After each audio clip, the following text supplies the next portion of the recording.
Hello and welcome to another edition of Coffee Talk with immigration attorney Brian D. Lerner. We're talking about L videos.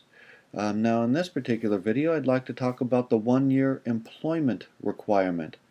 Now the 1 year cannot be met by working part of the year for an affiliate or branch of the U.S. The 1 year continuous employment must take place outside the U.S. Notice it's continuous employment and it's 1 year. Okay, those are very strict requirements.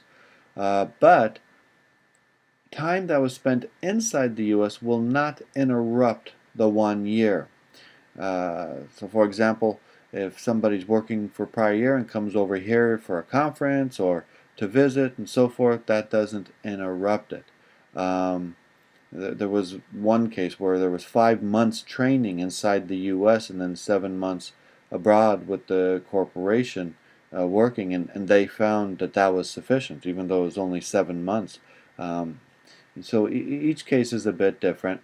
Now, time spent in the U.S. on another status in excess of the 3 years does not interrupt the 1 year requirement either if the companies have qualifying relationships, meaning parent subsidiary, branch offices, and so forth.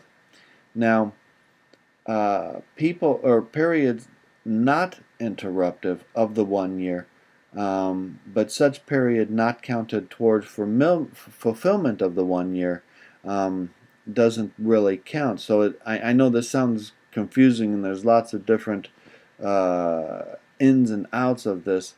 Obviously it would be easier if you just worked a whole year and then applied for the L, but a lot of times people either don't want to wait or they don't need it or they want to get here as soon as possible.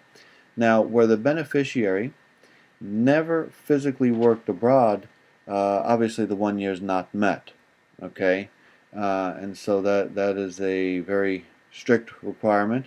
As far as part-time goes, you can use a combination of part-time employment to meet the 1 year requirement if the part-time work is for an affiliated company, the parent, subsidiary, branch, and so forth.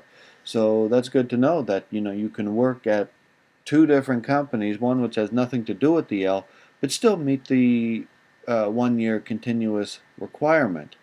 Now, blanket Ls are also required to meet the 1 year requirement, and unfortunately it used to only be 6 months, but they got stricter. So if you do the blanket L, which is for bigger companies to transfer a bunch of people, you still need to meet the 1 year. Okay, more on the coming videos.